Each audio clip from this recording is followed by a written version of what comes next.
Hello, welcome to my channel education guru. तो student, आज हम पढ़ेंगे क्रम परीक्षण चैप्टर से रेखीय क्रम पर आधारित प्रश्न।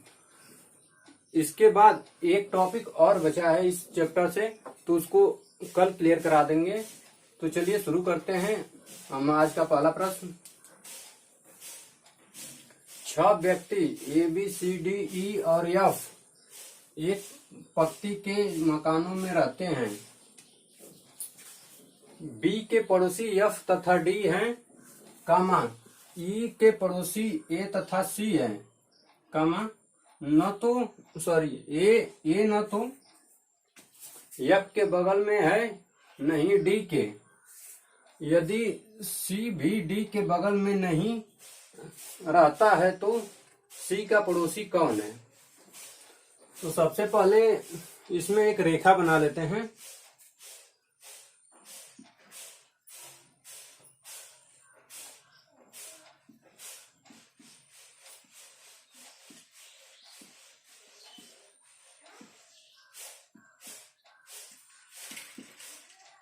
अब इसमें देखिए क्या पूछ रहा है।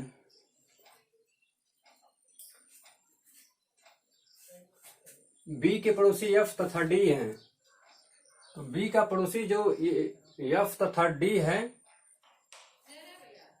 लेकिन आगे बोल रहा है कि ए तथा ई के पड़ोसी ए तथा सी हैं। तो सबसे पहले आप बी के जो पड़ोसी हैं, बी को बीच में बैठाइए यहाँ पे,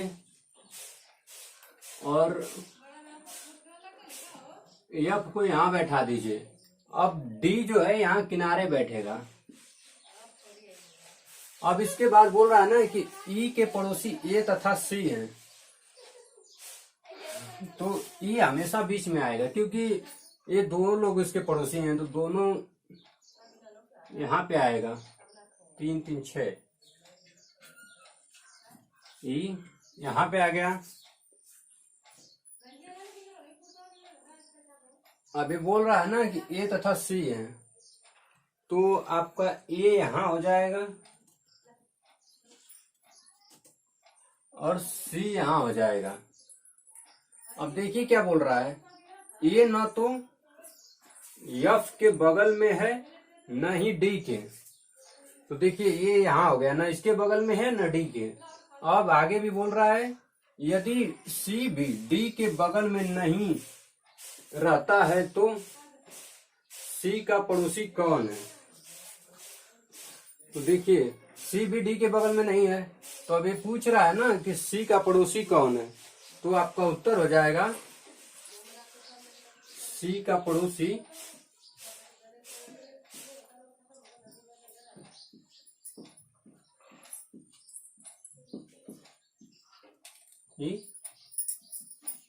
एफ तथा ई है।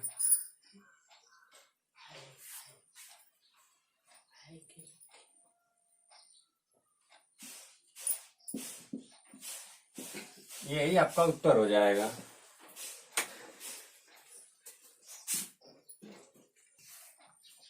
अगला प्रश्न, एक काउंटर से टिकट खरीद रहे 13 व्यक्तियों की कतार में यदि काउंटर से हर दूसरा व्यक्ति कोई स्त्री है तथा कतार के प्रारंभ और अंत में भी स्त्री ही है, तो उस कतार में कुल पुरुष कितने हैं? किसी टिकट काउंटर पे 13 लोग अगर टिकट ले रहे हैं, तो उस टिकट काउंटर पे कतार में हर दूसरा व्यक्ति स्त्री है तथा कतार के प्रारंभ और अंत में भी स्त्री है, तो उसमें कुल कितने पुरुष हैं? ये यही प्रश्न पूछ रहा है। तो इसको आसानी से हल करने का तरीका यह है कि आप 13 1 2 3 4 5 करके ऐसे 13 नंबर तक डाल लीजिए। तो चलिए शुरू करते हैं। 1 2 3 4 5 6 7 8 9 10, 11, 12,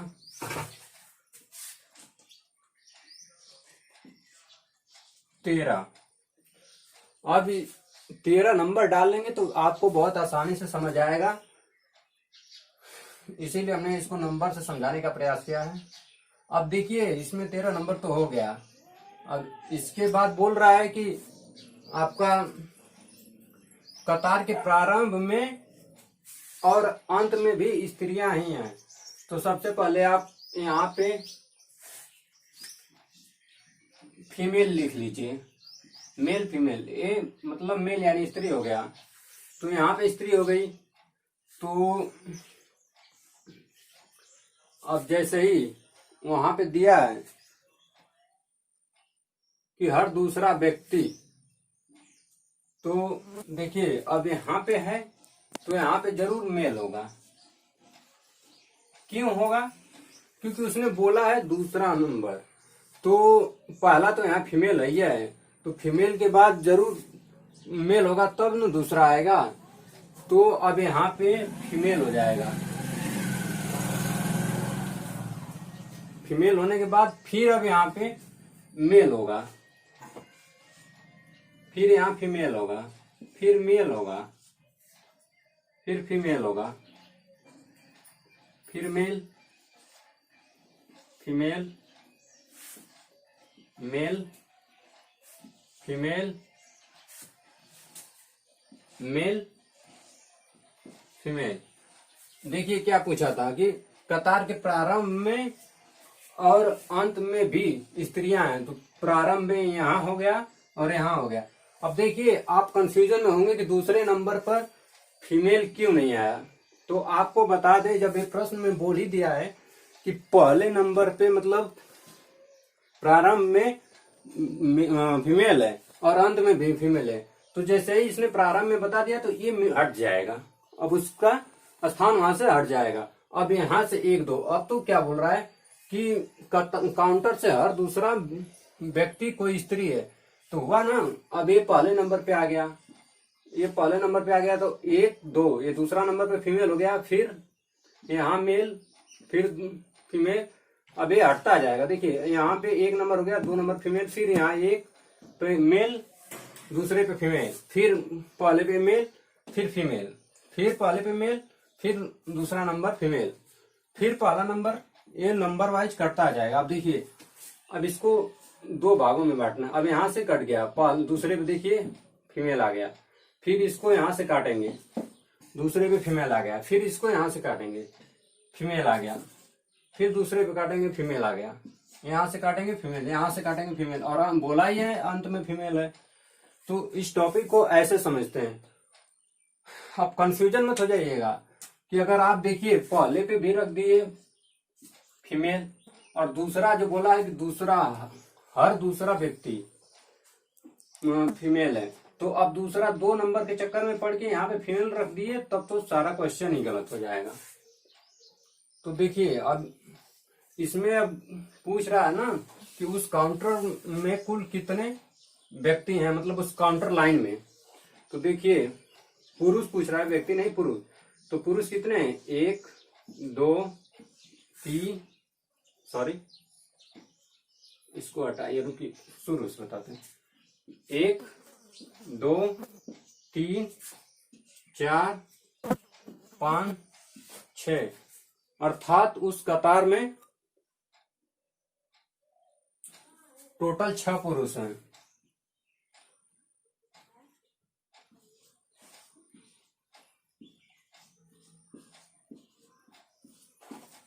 काउंटर में कुल 6 पुरुष हैं। यही आपका उत्तर हो जाएगा।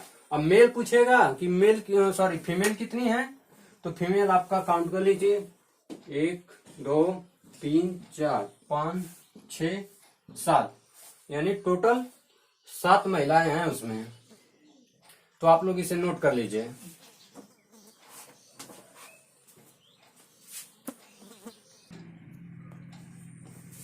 अगला प्रश्न, 6 छात्र A B C D E और एफ मैदान में बैठे हुए हैं। ए व बी दिल्ली के हैं और शेष बेंगलुरु के। डी व एफ लंबे हैं जबकि अन्य छोटे हैं। ए कामा सी व डी लड़कियां हैं और शेष अन्य लड़के हैं। बेंगलुरु की सबसे लंबी लड़की कौन है? तो यह 6 छात्र हैं जो एक ग्राउंड में बैठे हुए हैं। इसमें से 2 दिल्ली से हैं, बाकी बेंगलुरु से, यानी 4 लोग बेंगलुरु से और 2 लोग दिल्ली से। तो देखिए कौन कौन दिल्ली से है, ए व बी। तो हो जाएगा आपका ए प्लस बी बराबर दिल्ली।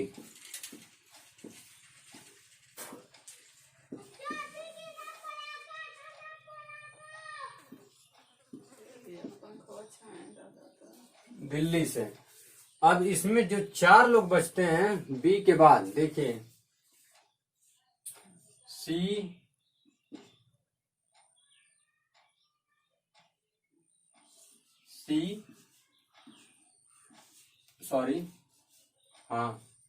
सी के बाद डी ई एफ बराबर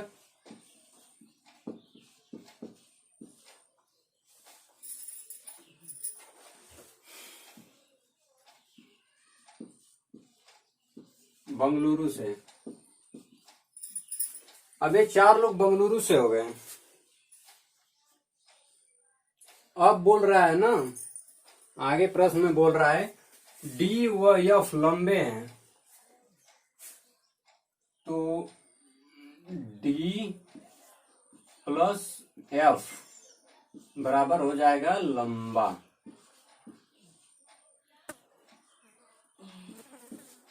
ठीक। अब इसके बाद दिया है अन्य छोटे हैं, तो सभी लोग और छोटे हैं इससे। दिया है ए सी व डी लड़कियां हैं, यानी कि डी जो है लड़की है और ए भी लड़की है, सी भी लड़की है।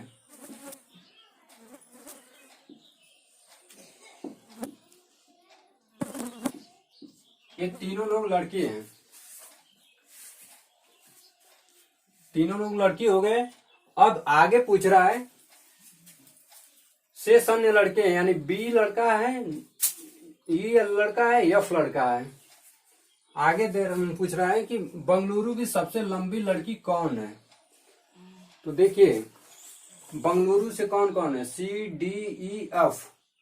अब इसमें जो डी है, डी लड़की है, सिर्फ बेंगलुरु में सिर्फ डी लड़की है और सी लड़की है और ए लड़की है। तो दिया है डी प्लस एफ सबसे लंबे हैं, बाकी ए जो सी ई सबसे छोटे हैं। तो इसमें आपका जो डी हो जाएगा, क्योंकि एफ जो है एफ छोटा है और डी जो है सबसे लंबा है। तो आपका उत्तर हो जाएगा बेंगलुरु की लड़की डी लंबी है।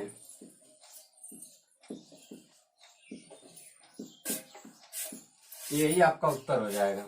इसे आप लोग नोट कर लीजिए।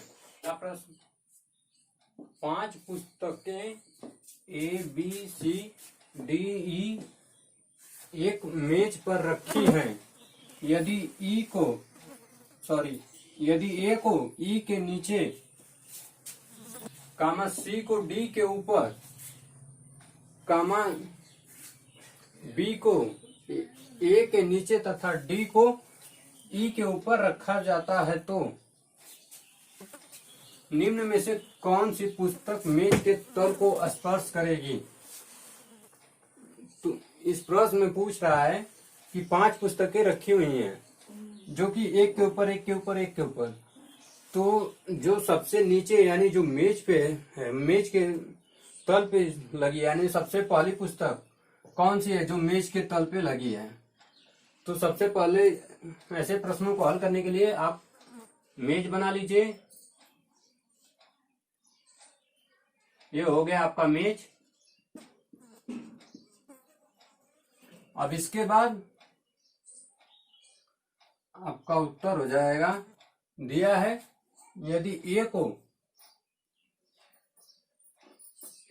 को ई के नीचे रखा जाए तो ई यहां बना दीजिए और इस ये यहां बना दीजिए यही। अब इसके नीचे ये बना दीजिए।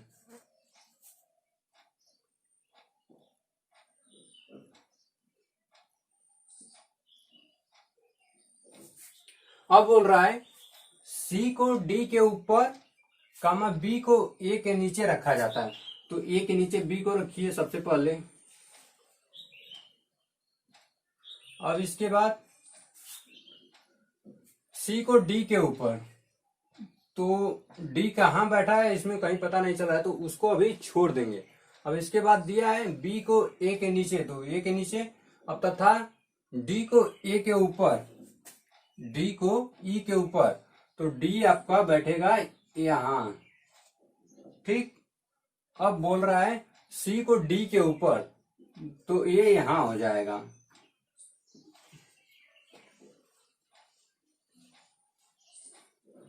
डी के ऊपर। अब इसमें पूछ रहा है कि निम्न में से कौन सी पुस्तक मेज के स्पर्श करती है। तो आपका उत्तर हो जाएगा बी, अर्थात बी पुस्तक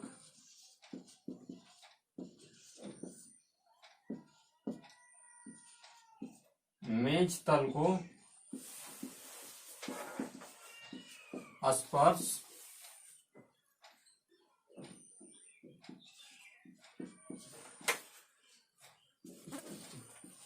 करेगी। यही आपका उत्तर हो जाएगा। आप लोग इसे नोट कर लीजिए। अगला प्रश्न है, 4 लड़कियां G1, G2, G3, G4 और 3 लड़के B1, B2, B3 को एक रात्रि भोज में इस प्रकार बैठना है जिसमें कोई भी 2 लड़कियां एक साथ न बैठें। यदि वे सब लगातार एक के बाद एक बैठते हैं तो B2 और G3 के बैठने की स्थिति क्या होगी।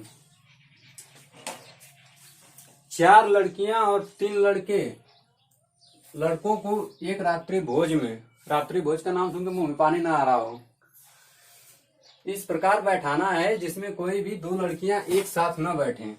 तो जब दोनों मतलब इस प्रकार बैठाना है कि 2 लड़की एक साथ न बैठें, और आगे भी बोला है कि एक के बाद एक बैठें।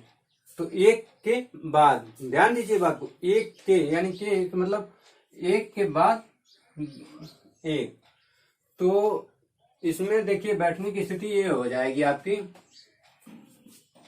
G1 बैठा दीजिए, एक लड़की हो गई, B1 बैठाइए, फिर G2 बैठाइए, फिर B2 बताइए, ठीक, फिर G3,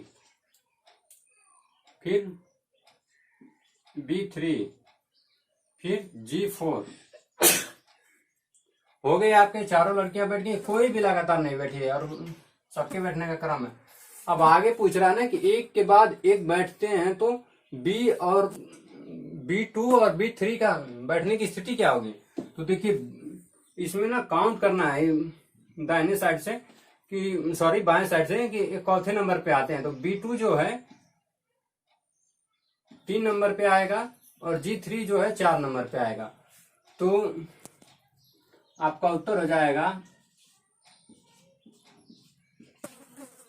कतार में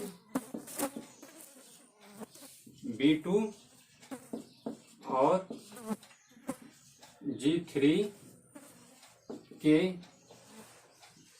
बैठने का क्रम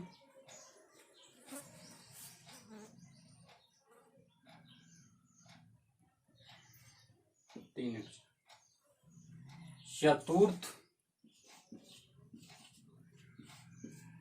और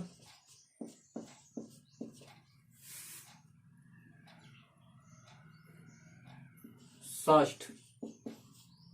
षष्ठ माने 6 यानी छठवां स्थान है। यही आपका उत्तर होगा। तो आप लोग इसे नोट कर लीजिए। अगला प्रश्न, कामिनी और सुवर्णा के बीच में मनीषा बैठी है, स्मिता दाईं ओर बैठी है। सुवर्णा के, कामिनी बाईं ओर है मनीषा के, बैठने का सही क्रम चुनिए। इसमें 4 लड़कियां हैं, कामिनी, सुवर्णा, मनीषा, स्मिता। ये चारों एक लाइन में बैठे हैं, एक कतार में बैठे हैं। तो ये पूछ रहा है कि क्रम वाइज बताइए, बाएं से दाएं की तरफ कौन कहाँ बैठी है। तो चलिए देखते हैं। दिया है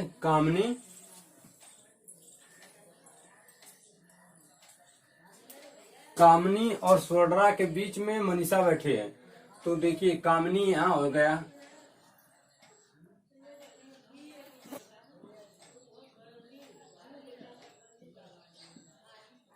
अब सुवर्णा, तो सुवर्णा यहाँ पे हो जाएगी।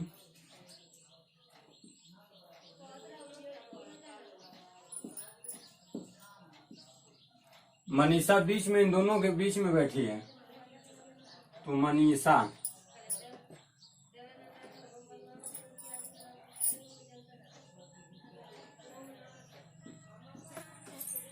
अब बोल रहा है ना कि स्मिता दाईं ओर बैठी है सुवर्णा के, तो ये दाईं ओर बैठी है, तो स्मिता यहाँ आ जाएगी, क्योंकि सुवर्णा ऊपर की तरफ देख रही है, तो इसका बाएं इधर हिस्सा है और दाएं इधर है, तो स्मिता यहाँ आ जाएगी। ठीक, यही इन लोगों का बैठने का क्रम है। और ये बोल रहा है ना कि कामिनी बाईं ओर है मनीषा की। देखिए मनीषा का ये बायां हाथ है, ये दायां है, लेफ्ट राइट, तो ये इधर है। तो इसके बैठने का तरीका हो गया यही। तो इस पे एरो मार्क लगा दीजिए यहाँ पे,